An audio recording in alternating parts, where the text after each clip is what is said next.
Hi, I'm Sam Dixon. I'm the filmmaking teacher.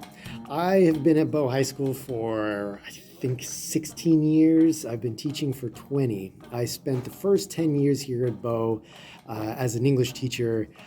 These last 6 years, I've been an English teacher and the school library media teacher. So I've got a couple of different roles here at the school.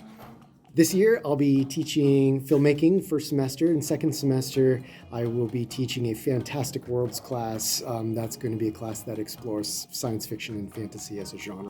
Filmmaking is a great course. You're going to be learning all sorts of things about film. You're going to be learning about editing. You're going to be learning about composition. You're going to learn all sorts of film terms, storyboarding, scripting.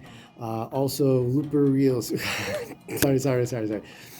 Gooper the gag eels. No, I'm sorry. Gag eels. Did I just say eels? No, don't get me started. Come on. Filmmaking is a great course. It's very independent in nature. That has its pros and its cons. The pro to that, of course, is you get to choose what it is you want to work on. Let's say, for example, you wanted to focus more on editing or more on composition. You want to focus more on documentaries. You have the ability to tailor what it is you would like to do in this class. The downside is that it's not as strictly everybody do this tonight, everybody do that tonight.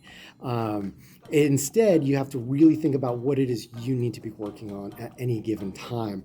Students sometimes find this challenging.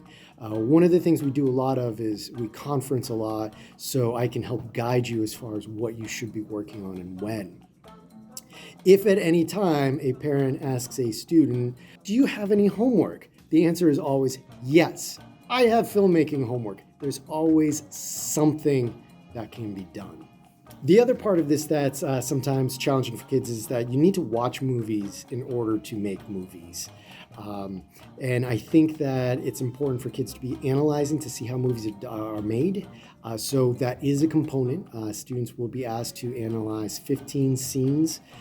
And so that's always something you can be working on, at home with your family. Watch a movie, pick a scene, talk about it, talk about how it was made. You can also gear that for a whole film if you want to talk about a whole film, but I think it's quite often more important to narrow it down to like a specific scene so you can piece that together a little bit more, really kind of focus that. A couple of things you may want to pay attention to in Infinite Campus. If I leave the grade blank, that means that the student could be working on it, it's in progress. If I have an M in there, it means it's missing, it needs to get done. M's count as zeros. If you see a zero, which is very rare, it means that it's a zero and you can't really do much about it. Let's see, if you see like an X in there or an EX, that means it's excused. I have to build all sorts of different assignments into Infinite Campus, and not everybody's going to be doing the same thing. So there are some assignments that only one person in the class is going to do. So everyone else will have an X or an EX to show that that's exempt. That's not going to have any impact on their grade, but I have to put it in there for someone else. We have some equipment available if a student is going to need it. We have some digital SLRs. We have some other smaller handycam kind of items.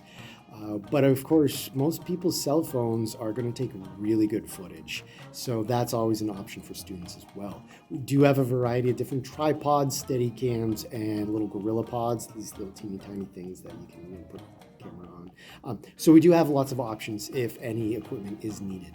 We have a semester to cover lot of material. So I do try to push kids kind of go pretty fast because there's a lot we got to do. So I highly recommend, trying to make sure you maintain some sort of a calendar, agenda notebook so you can keep up to date with things. Google Classroom is not going to be always as an effective a tool because of the independent nature. But it is important to remember, the most important thing to remember is do not procrastinate. If you get behind, you're going to be sunk. Filmmaking takes a lot of time, so much time. If you're stuck editing the night before a project is due and you're up till 2 o'clock in the morning, you're going to be miserable, it's going to be sloppy, and it's not going to be anything you can be proud of. So really take the time to do things out in an appropriate, timely manner so you can do things as something you can be proud of. So don't procrastinate. If you have any questions, please don't hesitate to contact me at any time. Here's some information.